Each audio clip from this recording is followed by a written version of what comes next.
All right, we're going to call this meeting to order. I'm sorry I'm a little bit late. We had a couple of technical difficulties, but we got everything going now. And so we will start with an opening prayer. And you know what? Here I am unprepared to ask for an opening prayer. Can I see a hand of someone who would like to lead us in an opening prayer?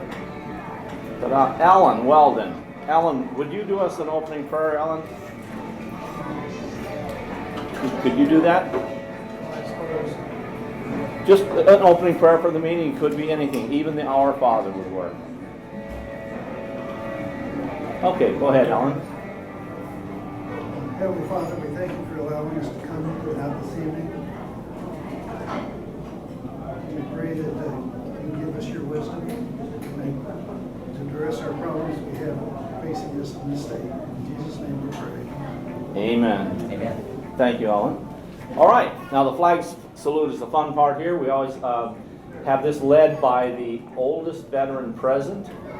I'm 65 years old and I'm a veteran. Is there anybody older than 65 who's a veteran? Ah, there we go. There we go. We got Glenn Perdue here. By the way, Glenn Perdue is our chairman from another county. He's from Sumner County, right? Sumner County chairman right there. So we have two county chairmen here in the room tonight. Glenn, I think you've got it. Why don't you everybody stand and we'll pledge allegiance to this flag.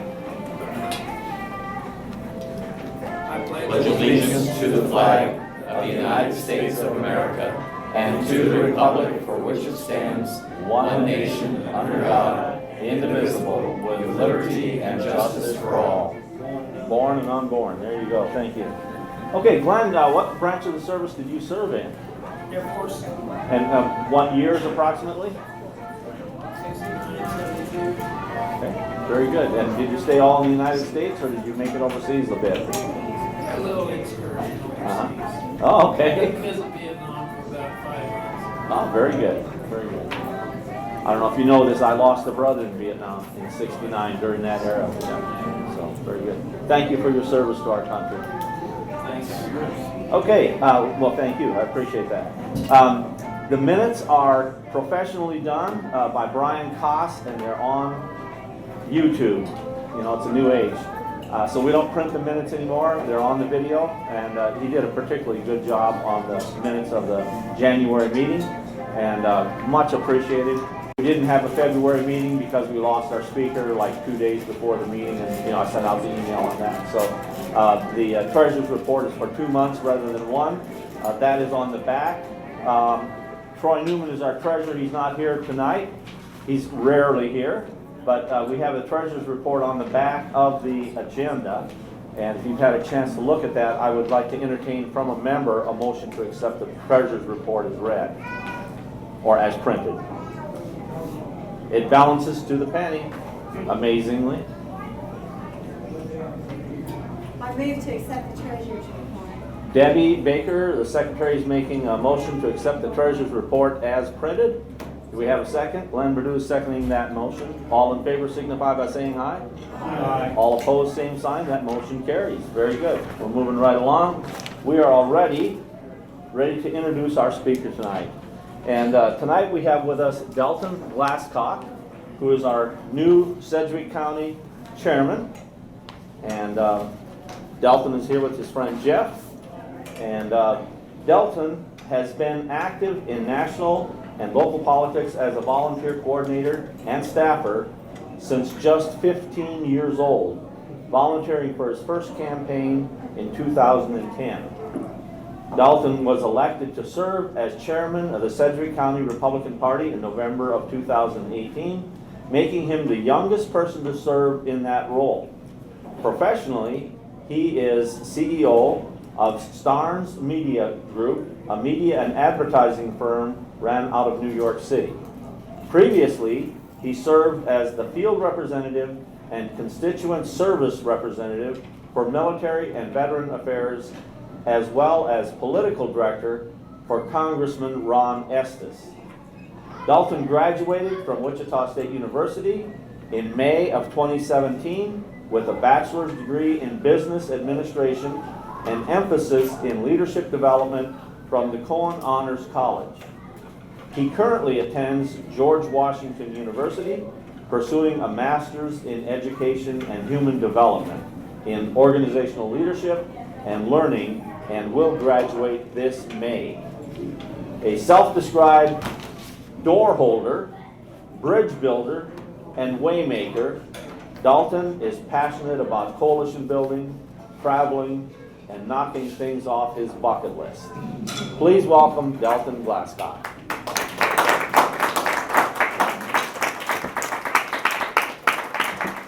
Hello, everyone. I'm going to stand up here because it's going to be very interactive today. How many of you were at Packeter the other day when I spoke? There's only a few people. So we're going to do something kind of similar as well. This gives you another opportunity to have your voice heard and to have table discussions.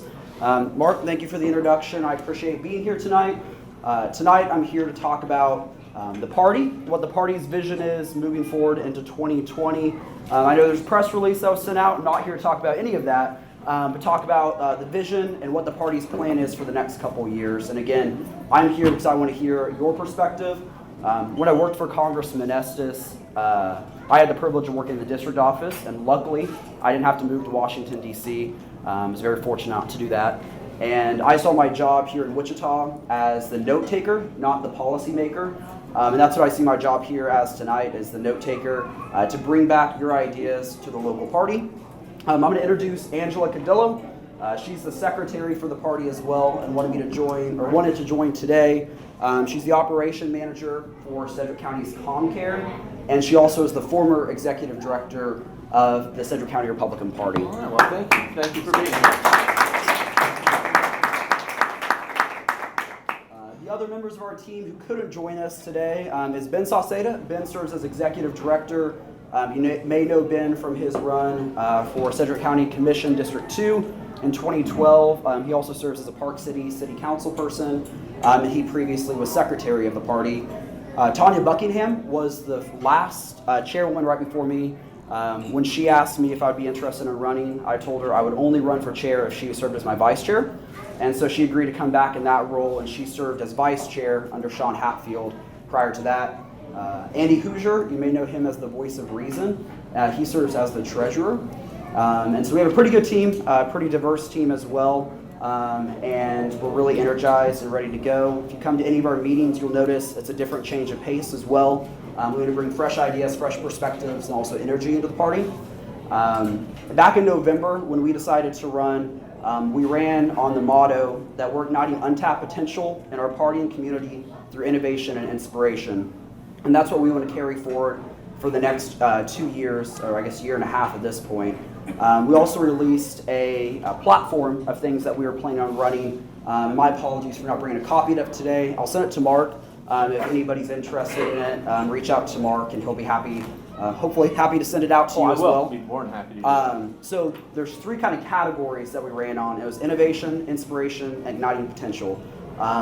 That's what my master's thesis is on as well, so I kind of wanted to experiment it in a party setting. And so we made 12 promises to the Sedgwick County Party and the precinct captains that elected us. We're currently either accomplished or working on 7 out of the 12. I'll kind of list them. Quarterly meetings and quarterly service projects. So we wanted to move not from just meeting to meet all the time, but actually meet and give people tools when they leave a meeting place to go out and affect their community. Our first meeting was at the Kansas Leadership Center, and that was held last week.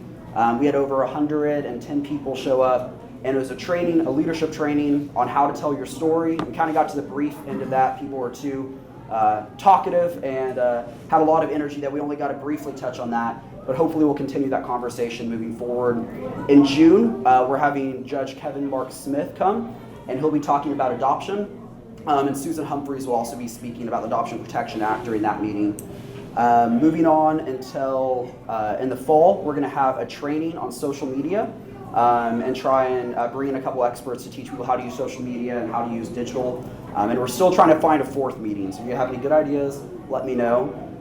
In addition to that, we still wanted to regularly interact with people. And so from just the quarterly meetings, we wanted to have quarterly service projects as well and show that Republicans do care about our community, that we want to go out and be involved in our community. So the first one that we're having, we're actually partnering with the Sedgwick County Democrats and that will be held next month. It's going to be in Riverside Park, and we're doing a Riverside cleanup.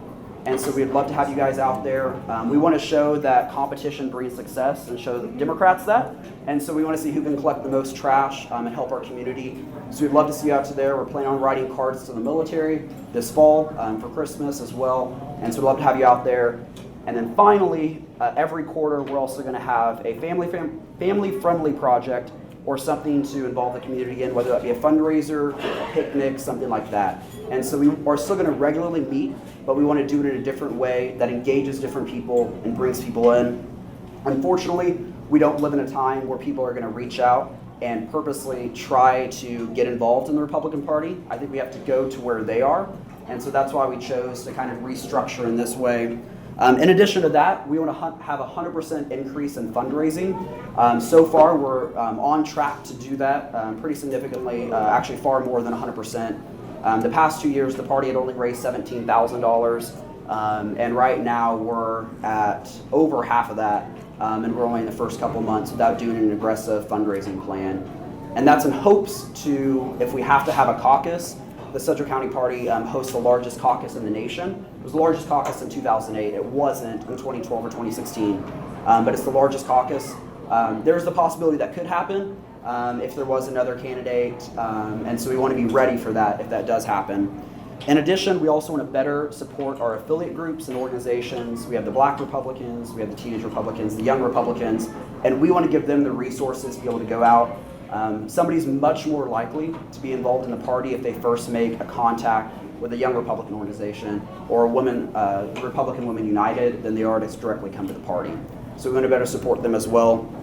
In addition, we promised a website redevelopment, and we did that. That can be found at sedgwick.gop. Morgan Anderson actually made that, and that also fulfills one of her other promises, creating a digital media director.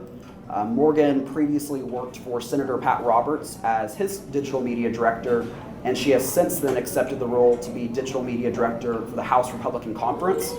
So she currently works under Liz Cheney and sets the messaging for all House Republicans in Washington, D.C. And so I told her, I was like, you peaked at 23, so I don't know what comes after this. I think probably the money aspect comes after. And so Morgan was a great friend. She helped launch the Sedgwick County Teenage Republicans. Back when I got involved at 15, I was actually the person that recruited me to get involved when we were both 15-year-olds. In addition, we want to go where people are. So we want to go into the community, be involved in the community, be involved in community events. So if you know any festivals in small towns, we also want to go to areas outside of Wichita. A lot of our small towns get ignored, whether that be Hayesville or Park City or Goddard or Mays. And we want to be able to make sure to go out to those areas and show them that the party cares about them just as much as they do in Wichita. Those are the people that usually carry our votes as well. If you look historically, Wichita has become more and more purple. And so we want to make sure that we're supporting those communities that vote in Republicans as well. In addition, we want to ignite the untapped potential in our organization, and that's through public party calendars. So if you go to sedgwick.gop, there's now a calendar option that shows every GOP meeting in Sedgwick County. This meeting was on there tonight as well, and so make sure to go on there if you want to go out and support any of our other affiliate groups. Another thing that we promised was monthly roundtables with those affiliates. We have yet to do that, but hopefully that'll be launching coming up as well. And finally, we want to hire a volunteer director for 2020 that can help in addition to the role of executive director. And then we want to plan for a permanent party headquarters. I see a lot of familiar faces of people that have helped on campaigns before, but we want a central location where people know every single year this is where the Republican Party is located. Since I've been involved, we've had numerous locations, whether that be on Woodlawn, out west, downtown, back out east, back further out east. And so we want one location where people know that this is where you can come get yard signs. For us, it's sometimes confusing to figure out what headquarters we're supposed to go to, and if we're trying to bring people into the party, it's even more confusing for them. So, this is going to be part of the interactive component. I only printed off 10 of these, so you might have to share or couple up, but we're going to start, first off, actually we'll start with a different activity first. Yeah, Angela's going to pass out 2 different note cards, and if you did this at Pachyderm, try and think of something different that you didn't write at Pachyderm. There's going to be a pinkish, we're going to call that red note card, and a green note card. On the red note card, write what people think of when they think of the Republican Party. And then on the green note card, what we want them to think of. In another way, the pink is what story others are telling of us, and the green is what story we want to be telling of ourselves. So take like 5 minutes. You can talk at your tables too, and then I'll bring us back in and share some suggestions. Okay, it looks like most people are wrapping up, and so keep writing if you're still writing, and if you feel comfortable, leave these when you're going out, just put them right here. We want to kind of have a report. The party's going to look at a report of what everybody said and figure out how we can move forward with a lot of these ideas as well. So on your way out, just drop them off. Does anybody want to share real fast? Well, I'll be glad to share my green card. Okay. Now let's start with the negative first, actually, and we'll end with the positive. I didn't get the red card. Oh, you didn't get the red card? I got Okay. the green card. Well, hold it. So if you have something on the red card, let's talk about that, and then we'll finish with probably what we want to be known as. Myron, I'm just going to pick on you. That we are elite, wealthy, we're the business people, Yeah. we're greedy, anti-immigrant, Speak up a little bit, Myron. we're elitist, we're wealthy, business people, greedy, anti-immigrant. And I don't think anybody in this room would describe them as any of those things. So, No. okay? Steve? I have one on the red, I don't have the red card filled out, but I was just going to ask the question, why doesn't the Republican Party seem to have a backbone? Every time the road seems to get tough, they kind of disappear, they just run away like cockroaches into the wall. You don't, you just kind of give up and roll off. So people don't think we stand for anything. That's right. Now, when we get to agenda item I want you to speak up. Okay? Okay. Anybody else? We'll go with one more. Anti-choice. Anti-choice. Okay. And what's your name, ma'am? Because I didn't get you to introduce you. Pam? Okay. Now let's end with the positive, what we want to be known as. So let's go with 4 of those to outweigh the negatives. Okay. Anybody? Mark? Okay, I say we want to be known as the party of Lincoln, the party of Reagan, and the party of Trump. We want to be known as the party that ended slavery, the party that is pro-life, and the party that is pro-capitalism. We don't need to hide that. Capitalism is good, communism is bad. And socialism is communism in disguise, or so close to it you can't tell the difference. Venezuela's our display for today. Anybody else? Green card? Party that provides the opportunities for people to achieve success. Okay. It's the party that provides the opportunities for our people to achieve success. Lynn? I think it'd be great if we could be known as a party of innovators and people who embrace positive change to improve our government and our community, and that we embrace legal immigrants, as President Trump does. Okay. We'll do one more.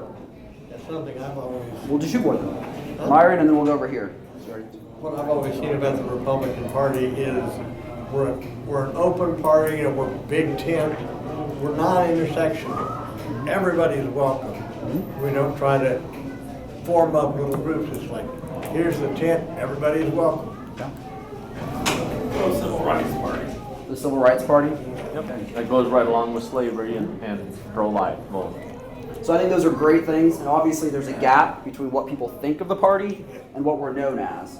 And so if you just want to take a second, just talk amongst yourself, how can we fix that gap too? You know what we need is we need to get you on the radio. I'll bring it back in real fast. Is there somebody that wants to share what they talked about at their table too? I promise you this will be interactive, so I'm going to start calling on people too. Yep. I would just say, you need to get to know people before you just word out your opinion, Yeah. blah, blah, blah. You got to just get to know them as a human Yeah. being and find commonalities if possible. Yeah. And then eventually work into, differences in opinions if there are some. Yeah. Find the similarities first. They become to like you and trust you and find that you're not so evil. Yep. Just because you're pro-life or this or that, and it's like, it opens up a person's eyes. Yeah. I agree. Yeah, big thing is listening. Listening. Listening. I follow Frank Munson after the 2012. Talk a little bit louder, so I know what the people in the back can hear. So. Not louder than that, baby. Yeah, I follow Frank Muntz because he did focus groups on how to say things, what words work. And after the 2012 election, he sold his business and just kind of walked away from politics because it was so ugly. And I saw something today where he's bringing back focus groups, but he said, you know, we're shouting at each other, we're not listening. And that's why it's getting so toxic, is we don't listen, we don't see that there may be a common ground, is you're this and I'm that, and throw names at each other, and when you do that, you never come up with a solution. Mike? One thing I've heard Democrats, people on the other side of the aisle talk about is the fact that, and they use it very derisively, I think very incorrectly, as they say, Can't hear you. they say you Republicans are pro-life until the baby's born. You're pro-life until the baby's out in the world, and then you don't care what happens to that child. Well, I take exception to that. No, I do too. You know, we hand out a card that gives them permission to ask us for help until that child is 18 years old. And There's that's- very few pro-life groups in America that will do that. And that's just what I was going to say. We have somebody with us tonight that has, how old is your youngest? She's 9. Right. Are we there for you? So for 9 years, I mean, there's your witness. We're not here today and then gone tomorrow when the baby's born. Right. And I'm not defending that. I'm just No, saying no, that I know, that's I know. what you hear. And so I think anything we can do to get the good work out that Mark and your group does, or maybe as a party, make a proactive effort to go do a drive for needs at the daycare center for at-risk children and their families, or go read to a second or third grade class in an at-risk neighborhood, just to further demonstrate that there's that caring, there's that concern, there's that understanding to counteract that. What I think is very inaccurate. Pam? I really only have questions about this because, like the conservative talk show hosts say, they have successfully created a narrative and jargon, and we are reacting, defending, not defending, failing to defend, and so these falsehoods remain. The pro-life people have never disregarded the born child. There have been places to get baby stuff. There have been systems that help the mother and help them find what was available in the community. Like, there have always been systems. Mark's is the most amazing, and he knows that he saved 523 children. 24, we had another one. You don't know about it yet. One at a time, and he knows that because the mothers stay in touch with him and tell him that. And he told me the majority of those women never take a penny from him, but they know that he would help them, and that's all they needed to champion their child's life. But I have a number of black employees. I do home care, and I'm a Republican, and I'm a Christian. They hate Trump, and if I try to talk to them about what he's doing, they say things like, he's trying to take the vote away from us. Like, I have nothing but questions about what to do to effectively connect. They know I love them. Yeah. I help them, all my employees, whenever they have a problem. I help them financially. But my Republicanism, no, they are definitely scared of, and you know, I try to tell them, no,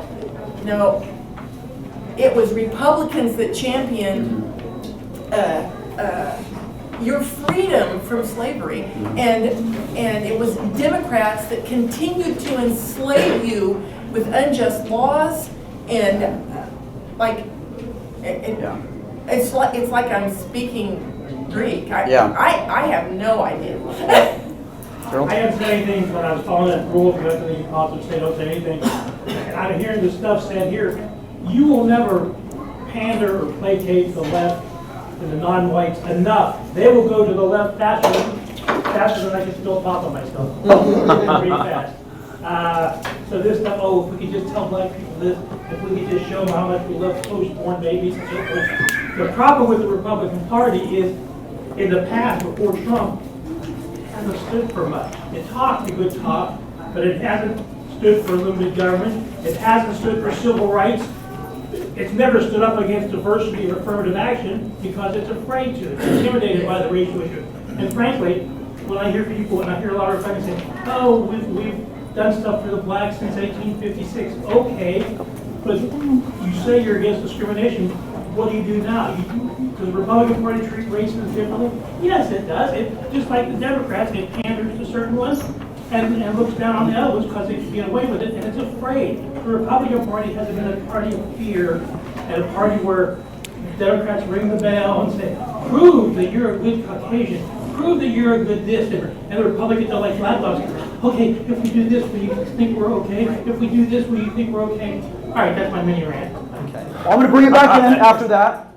Thank you, Gerald. I'm going to bring it back in. We'll have other time to discuss as well. One thing I wanted to hit on that this group talked about was showcasing the diversity that we have in the party. I think that's one of the best things that we can do. We have Republicans that disagree on things. I think that's healthy for democracy. I think that's what the Republican Party was founded on, was healthy disagreement of issues. And I think that goes back to what Mary had said, is that we need to speak from the heart and see people as humans, be able to have that open conversation. Back in 2013, I think it was back in 2013, I was chairman of the Kansas Federation of College Republicans, which is the governing body over all college Republican organizations in the state of Kansas. The National Republican Party had issued a report coming off of 2012 of things that resonated with young people, not just young people, resonated with young people, resonated with minorities, and resonated with every single demographic in America. Those are words such as organic, bottom up approaches, fresh approaches, and those are things that we should be talking about. They're uplifting words, they're positive words, they're not words that we need to fight against this or we need to stand against this. They still have the same connotation, but they're words that inspire people to do more. In addition to that, one of the things that seems to work well is reframing conversations differently. That's something we're trying to do in the party.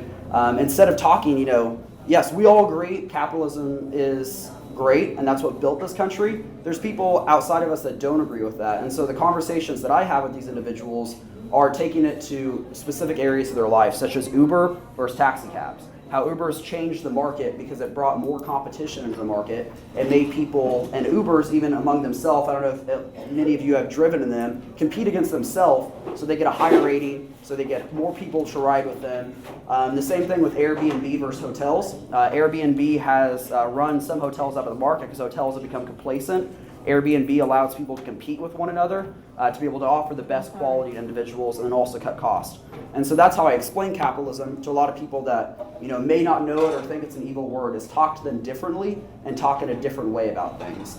And so one thing we're going to do is a SWOT analysis. How many of you have done a SWOT analysis in some capacity? Raise your hand. Okay. If you were at Pachyderm, you also did one. But SWOT stands for strengths, weaknesses, opportunities, and threats. Strengths and weaknesses are internal to our organization. So let's just think of the Republican Party as a whole. Let's say the Republican Party of Kansas, Republican Party of Sedgwick County. Let's narrow it down a little bit. Opportunities and threats are things outside of our control that we can either take advantage of or things that threaten our organization. And so Angela's going to pass out, or you may have it on your table already. Perfect. This is why she comes out to every event with me too. So strengths, weaknesses, opportunities, and threats. Take a few minutes. I'll walk around, and we'll share some of those as well. And there's, you have to share. Yep. If you want some questions as well, these are some questions I ask when I do SWOT analysis. For strengths, what do we do well, and what internal resources do we have? For weaknesses, what detracts from our ability to maintain a competitive advantage, and then what are areas of improvement? For opportunities, what can we benefit outside of our environment? So think outside the box, things that aren't just going to come to you easy. And then threats, what beyond our control could place us at risk, and what situations might threaten us. So just take 5 minutes at your tables too. I'll get you one real fast. Thank you. Okay, we'll bring it in real fast. we're going to start with threats and weaknesses. Again, we're going to end with the positives. So what are some weaknesses that you see in the Republican Party right now? We're only going to share 2 per each one of these because we still have one more activity. I don't want to keep you all night. So just 2 weaknesses per one. Lack of outreach. Appeasement. We appease, okay. I was gonna say, we got the media generally against us, except for talk radio. I would say that's a threat probably facing our group. So what's one more weakness? Republicans who are not Republicans. Okay. They do not support the party. Okay. They're traitors. They don't support the party platform. Okay. We have one more back there, and I'll break my rule. One Or more. communication/engagement, as well as weak leaders and representatives. Okay. So what is one more threat facing the organization? And also we have some good ones. Representative Bill Riley's here today too, so I wanted to call him out as well. Mine is a weakness. Okay, let's just toss it out. So, and this came up a couple days ago. We had a representative from the state Republican Party, Okay. and his thing was there's a whole lot of people out there though that still. I mean, the Republican platform has been there for years, and there's all these undecided people that don't have a clue what the Republicans are. That's a weakness. Okay. What are some opportunities? Actually, what are strengths that we see first off? What are some strengths that we have already? Alan? Well, It's traditionally a Republican state. Traditionally Republican state? That is a strength. Mark, we have a strong base of pro-life people. We have a strong base of Second Amendment people, and those 2 alone can actually swing elections. Very true. We have a strong base of business-oriented people, and they can almost single-handedly swing an election. We also have the community of churches with strong Christian values that tend to lean Republican, and then we also have talk radio on our side. What's another, Mark, or Mike, sorry. Our party has traditionally stood for constitutional principles. Constitutional principles. Okay, and then back there again. We have policies that have been historically proven to help people and to work. We just need to believe in them and actually act like it. Sounds good. I heard somebody over here real fast. Did I not? Okay. What are some opportunities outside of our internal environment that you see that the party has? Biggest opportunity is that huge group of unregistered voters. Okay. Or registered independents, both of them. We have 2 big opportunities right there. Okay. I agree with that. And one of the seminar that we listened to the other morning said that exactly. The group in Iowa went out to churches, and an independent group, not a Republican, they just hired them. And they went to churches and they sold the Republican message to churches. And they gained 83,000 new voters, registered voters, 83,000. Mike, you already heard this too? And 98% of the 83,000 all voted Republican. What's one more opportunity over here? The Democrats keep moving so far left that there's a lot of people that are kind of in the middle. Union, old school Union Democrats and so forth that are right for the picking because they're being left by their party and we just have to snatch them. Yeah. Okay, I 100% agree with that.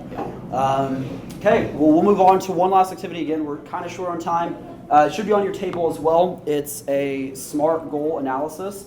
So it's 2 different ones. When you leave, rip off your personal goal and leave the party goal if you want.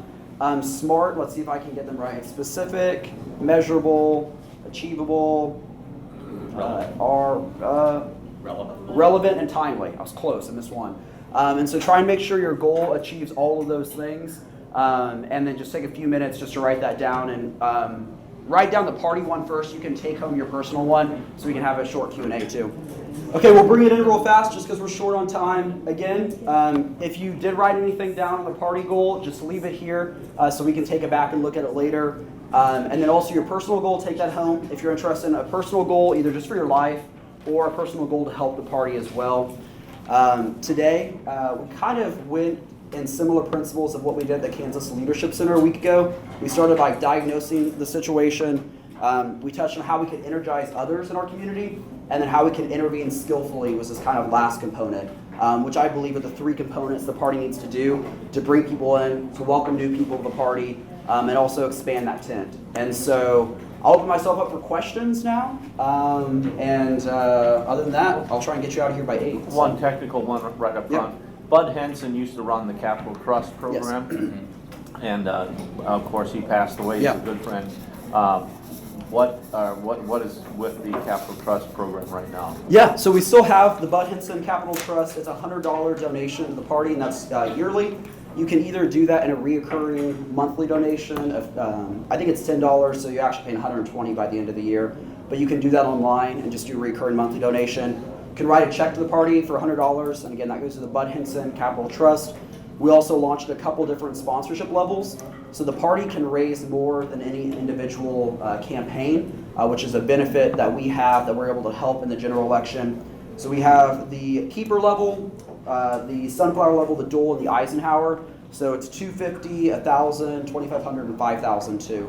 That we're able to give back, help candidates, and help, again, expand the base, help recruit more Republicans, bring those people on the fence that could be in the middle over, but also make sure that our people that are conservative can come in as well. And so try to increase that. So we have those different levels, but the Bud Henson Trust is still there.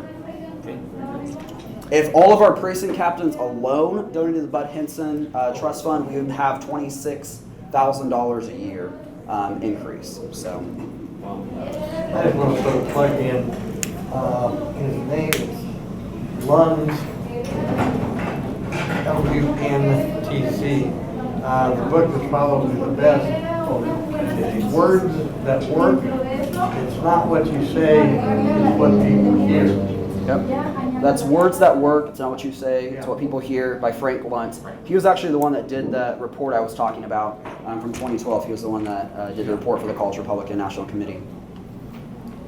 Any other questions about things or events coming up in the party? Mark? Can you talk about the issues, like your own personal feel on pro-life, Second Amendment, and taxes? 100% pro-life. I've been very involved. That was the reason I got involved in the conservative movement.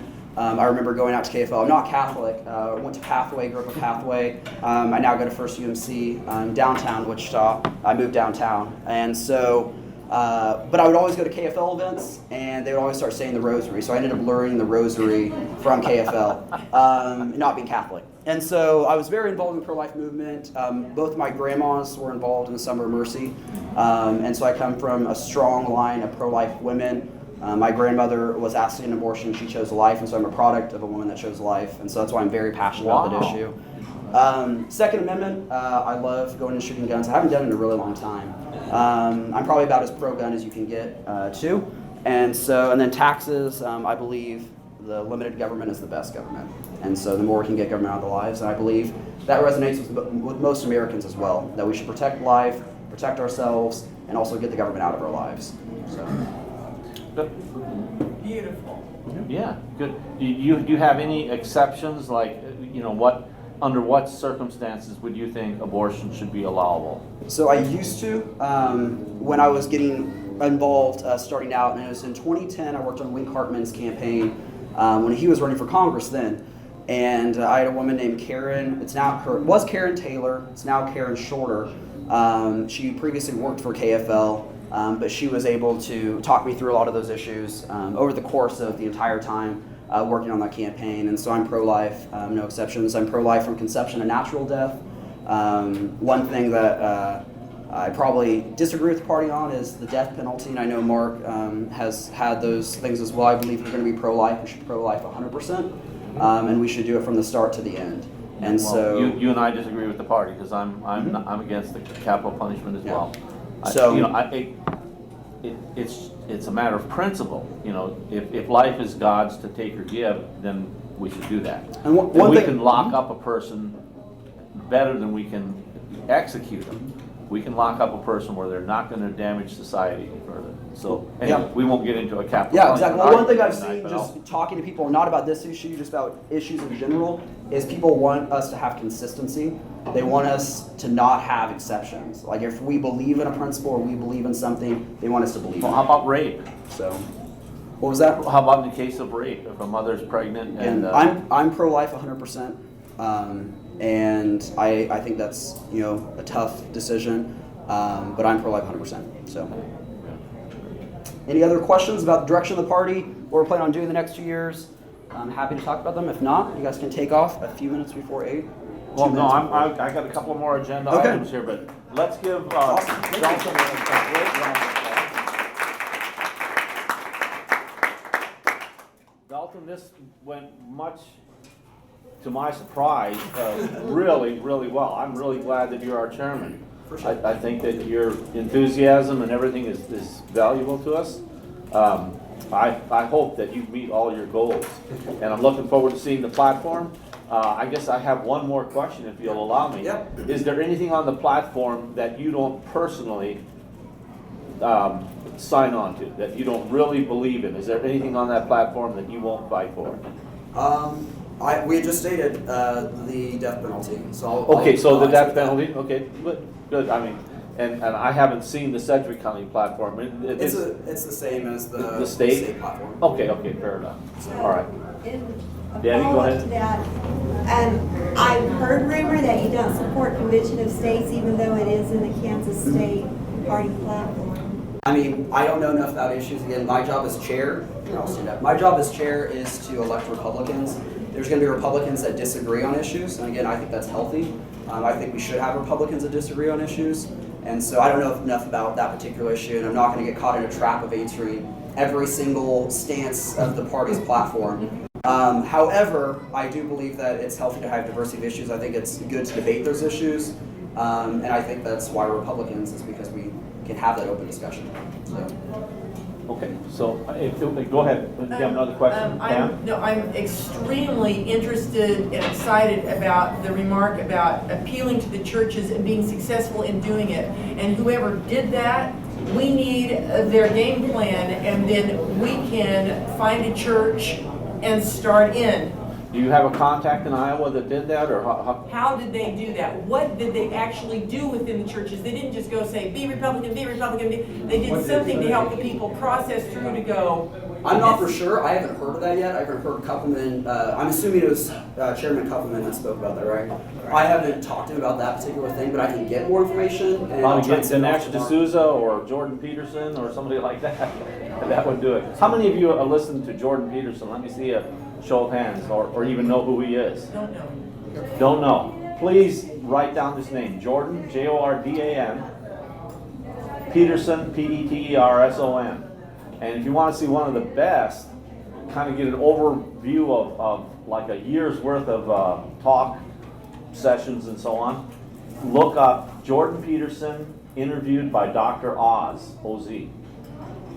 It's like 2.5 hours long, but it's riveting. You won't want to get away. YouTube? Website? YouTube. Yeah, just put it in Google. Go to Google and put that in. He is incredibly smart, and he's Canadian, so he's not really Republican or Democrat, and he kind of looks at America from an angle that it's different than Americans look at themselves.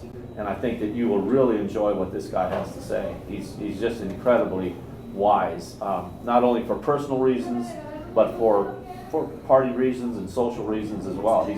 He's just fantastic. I don't agree with 100% of what he says, but I agree with about 95% of it.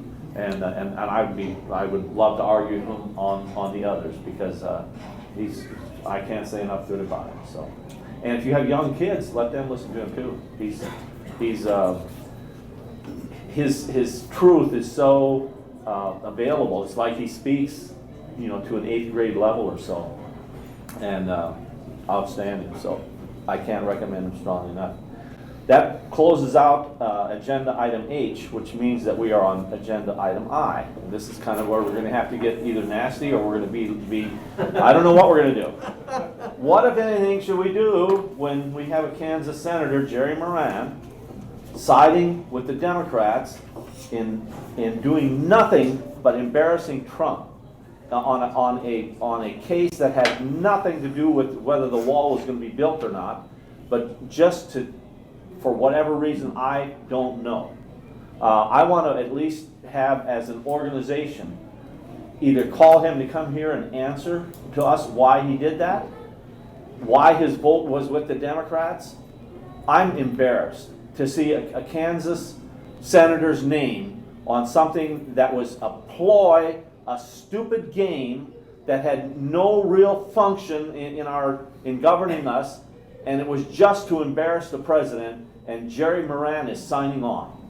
Had I known that, I would have fought twice as hard for T-Hart, but, for the Senate position. But should we do nothing, or what should we do? What specifically are we talking about?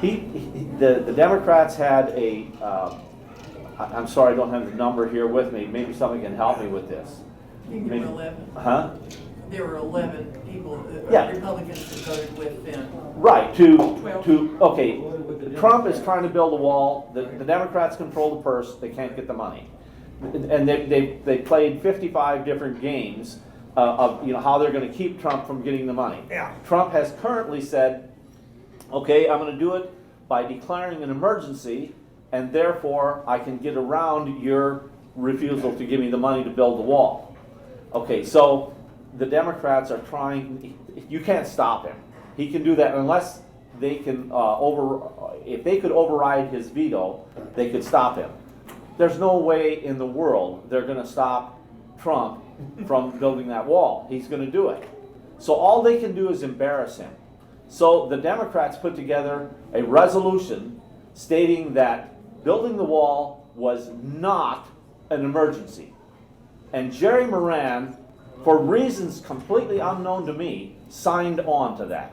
And I think he needs to be held accountable. Okay, he told John Whitmer that it was unconstitutional, the declaration Show me where. of a national emergency, that the president should not have the power to, and that he was just being constitutional. I mean, I was like trying to have a stroke listening. But he didn't say that when Obama declared. No, I know. No, and he was pro-Obamacare. Jerry Moran did not vote. No. He did not. He's We know a what he total did. rhino. He's been a horrible senator from the inception, but other than voting right on farm issues, just like Robert, you don't hear much about him. He's a horrible person. He doesn't adhere to constitutional provisions about freedom of assembly and speech.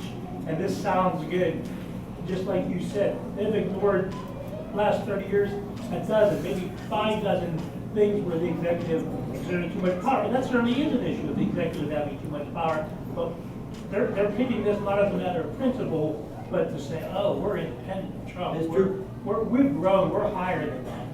His true colors came out when he voted. Plus, he also indicated he really was all along a Democrat, and he's now considered, in my books, a rhino. Okay, now, now you're going a little bit further than I can go. Where does he say that he's, for all intents and purposes, a Democrat? I've never heard that. The way he votes. Huh? By the way, The way he voted. but there's never been a vote this clear that he jumped away from the Republican side and sat happily in the Democrat side and, and just He told the worst that he's done. that we don't matter to him at all. Our safety, our welfare, our state, he absolutely said he doesn't care about the state of Kansas. He cares about himself and the powers to be in Washington, D.C. He's going That's at, a Democrat I thing. called 2 weeks before when this. I called too. And I talked to a person, can't remember who it was in the office, and tried to convince him that he's not gonna come off as Senator Mike Lee on moral standing ground, even around home, but he was gonna be more like a call unto my house. That was gonna be the perception. It was not a good thing, no matter what he was thinking, if you wanna look at it. This was not a good time to get all moral grounded. You should have done it 2 years prior. But I got people to call from all over the state. And when they called Washington and our local office, guess what they got to talk to after he wouldn't listen anymore? An answering machine in Washington, D.C. and our local. And that is very insulting to people that are trying to have, before the vote, tell their senator what they feel. At least listen to them if you're not going to do it. That's disrespectful. Well, the groups will forget about it in a month or two anyway. No, we're not going to forget about this in a I'm month or saying two. that's- I know, that's what normally happens, but that's not what's going to happen in this case. I also know too that there are, I have visited with farmers and ranchers out there at Plainville, where he's supposedly from, that as far as they're concerned, he does not support them. Like your wife was saying, there are times when they're trying to put this, get lakes and rivers going through farmland or ranch land as being Controlled by the waterway. waters, yes. A lot of those ranchers out and farmers tried to call Moran, and all they got was an answer machine. They never got they sent letters, they emailed him, they got nothing back. As far as they're concerned, if he ever shows up, he'll have to get tarred and feathered. He gets out there in Rooks County and Ellis County. A lot of those ranchers and farmers do not care for him at all. They had somebody like Hughes Camp coming in there to show us support that he's going to run again. The chances are Hughes Camp would take the vote. Myron? Jerry did come to the Pachyderm Club Friday and explain his vote. And it's a difficult situation. The law that they're operating under, I think, was done in like 77 or 78. The intent was to control the president, because the president could do this uncontrolled. And after that law, it was that Congress could stop it if they disagreed. Now, I'm of the opinion that, from that time on, there's been some incredibly stupid emergencies, and Congress didn't care. Well, I think this one, this is the first time they have cared about a presidential declaration.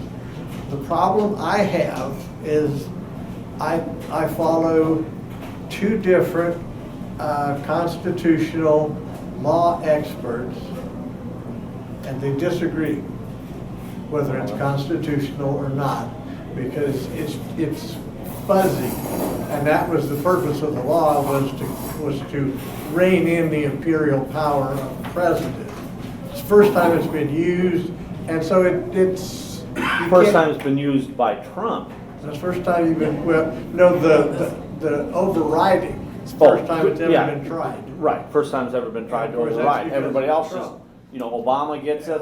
Every other president going all the way back to, I don't know what, I think Eisenhower has used it at least once.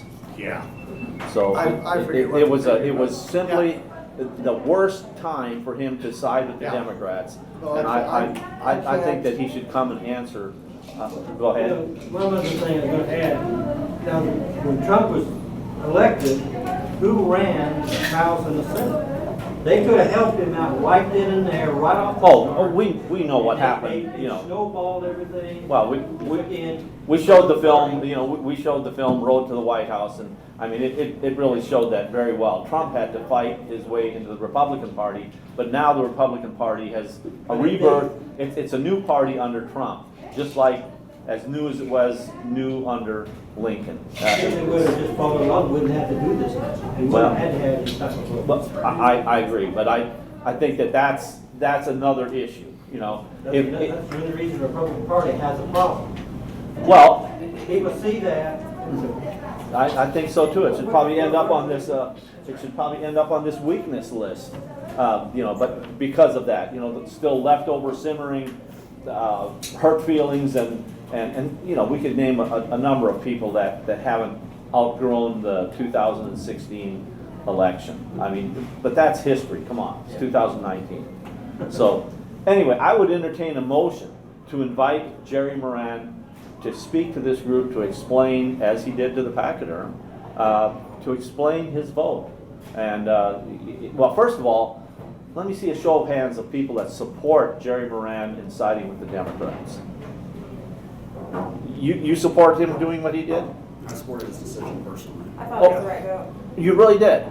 Okay, that's interesting, and that matters to me. And were you influenced by what he said at the Pachyderm, or what? I think he did a good job explaining it, and I think his decision to side with Michael and Rand Paul, I have a lot of respect for. I think it was the right decision. I think constitutionality matters no matter who is in charge. And so, what I can't see is how it's unconstitutional. I just thought that was a catch-all phrase, like a platitude. if you look at the other executive orders, every single one of them, with the exception of the epidemic in 2008, every single other national emergency was a sanction. This is the only one that wasn't a sanction, with the exception of that and the 9/11. in recent history. And so when you actually go back and look at all the executive orders, this is an outlier compared to all the other executive orders. I just believe, again, that I believe in a limited government and a checks and balance system. I think that's where I go back to from the constitutional perspective. Okay, well, that carries a lot of weight for me. If he were to come and explain that to us, would that be a problem to you? No, I mean, I think that's what he articulated at Pachyderm last week, was a lot of those similar sentiments. My problem is, and it probably wasn't even the issue for the voting, but what is a national emergency? How many Americans have died at the hands of illegal aliens, and how many Americans have died because of drug trafficking coming across our borders? Like, we've had a lot of Americans whose lives have been destroyed because we don't have a border. To me, that's a national emergency, even though that wasn't his first choice of how to get this accomplished. He's been thwarted in the most amazing ways by people who have voted for this in the past, recognized it, publicly recognized that it was necessary, and now have said, because it's you, hell to the no. Right. Yep, And exactly. so he's trying to problem solve, but it seems like an emergency to me. Okay, so let me see a show of hands who oppose what Jerry Moran did in siding with the Democrats. So we had two of them for, so we got, 3, 6, 9, 10, 11, 12, 13. So 13 and then the rest abstain. Oh, are you, which side are you on? Undecided. Undecided, that's where I'm leaving you then. Okay, so we got 2 to 13 on that. With 20 people here tonight. So is there anybody opposed to inviting him to come and explain to this group why he voted the way he voted? I would think that's not really a hostile act, but I would like to hear from him. Yes? I oppose strongly. He'll just smooth talk us and convince more he did the right thing, just like he did with those two. That's why Debbie's secretary of this organization. Because I think he kind of convinced Myron too. Well, What would be very good is if you go to the Pachyderm recording on YouTube. Yeah, and watch it. I will.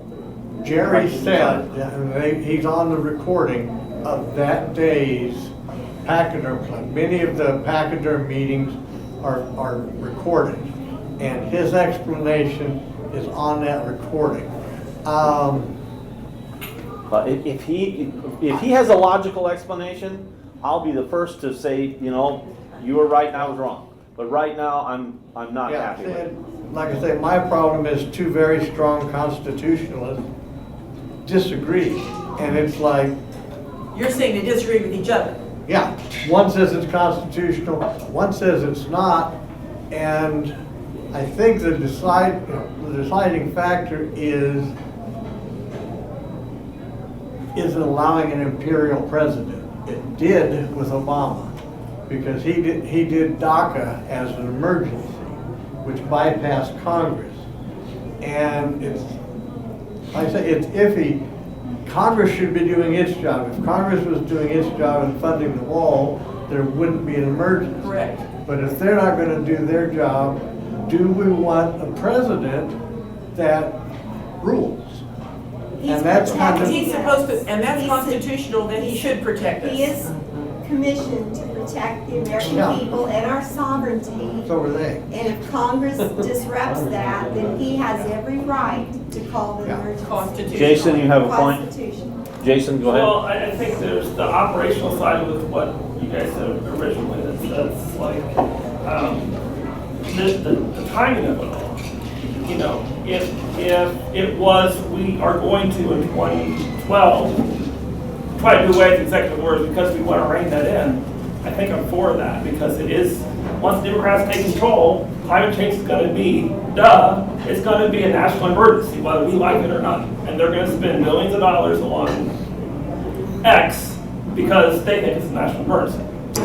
So that's my fear on that side. But operationally, it's like, why now? You have to hurt Trump at the worst moment. Right. Why didn't you do that? And it's a vote that had no remedy. I mean, it didn't stop anything from happening. I mean, it was strictly It's just a protest. a protest vote. Thank you, David. That's exactly all it was. It Is was that- a non-meaningful, just propaganda type vote for the other side. Glenn, go ahead. Your hand was up first, and then Gerald. Go ahead. Just another point, and that is that maybe President Trump's his advisors gave him bad advice. I don't believe a national emergency was necessary. He has full authority to protect the nation.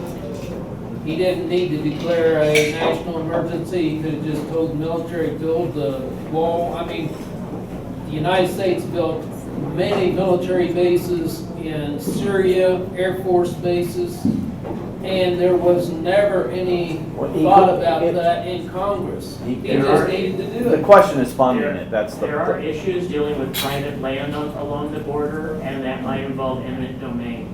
That's another issue to be wary of.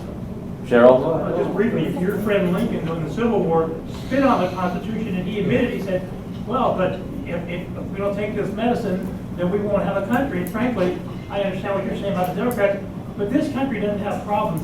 It's dying, and if we don't do something about it, there won't be any Democrats or Republicans to violate the Constitution in 10 or 20 years. Won't be around. That's right.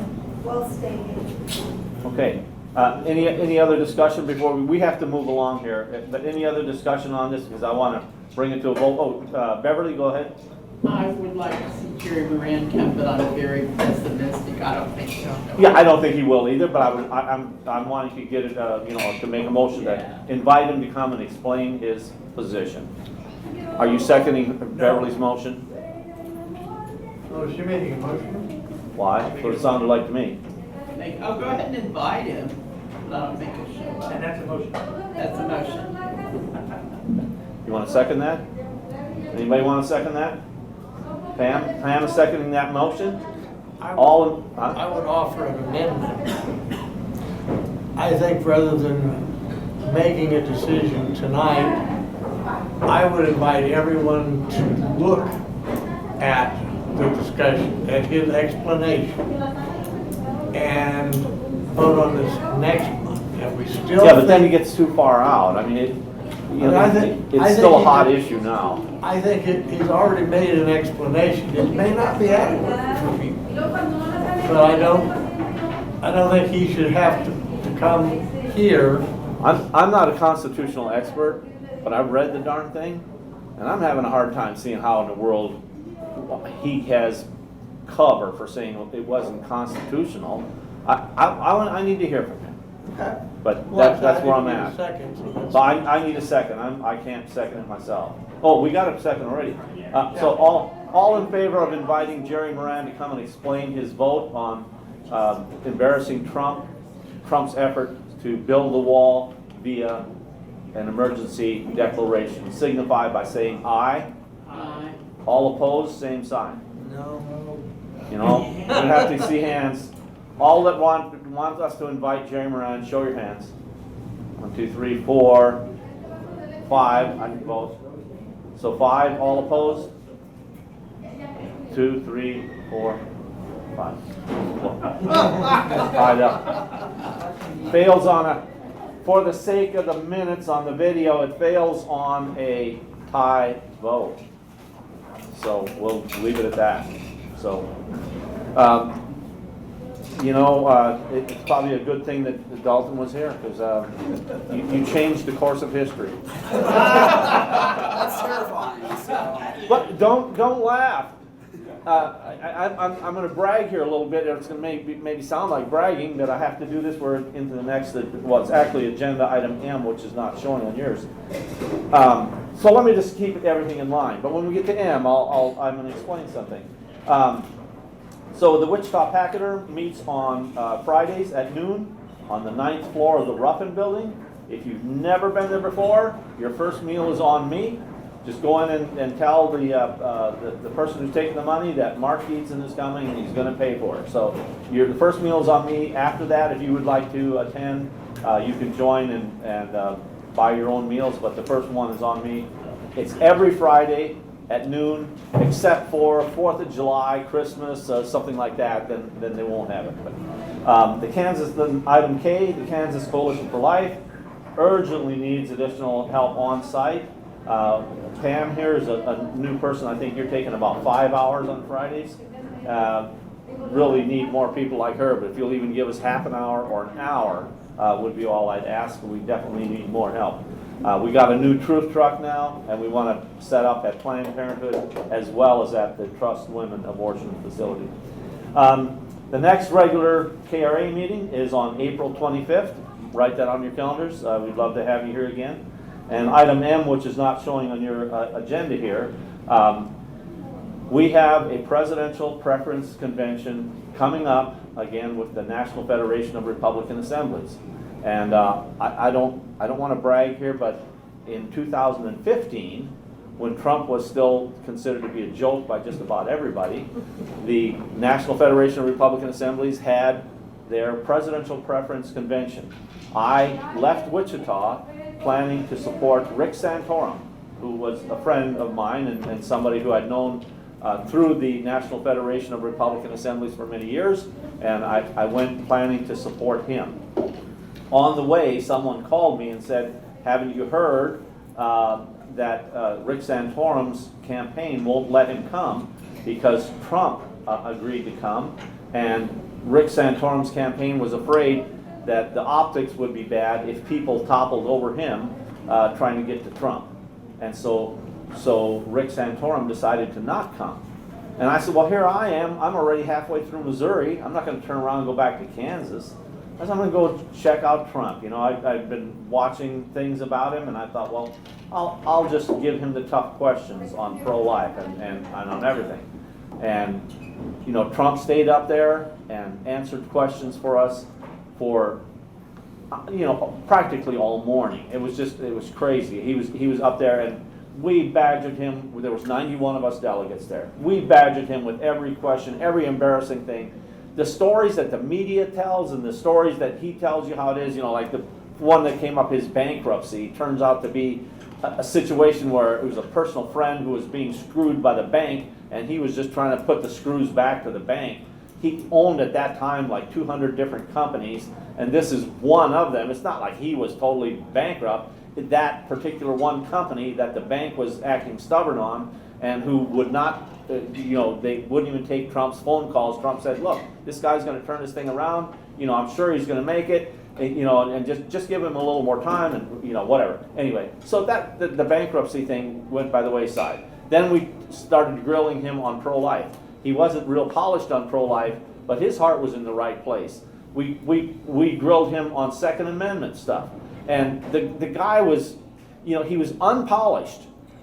He wasn't even as polished as Dalton Glasscock was tonight. I mean, he was clumsy, and he did say, you know, awkward things, but you could tell where his heart was. And I was convinced. And our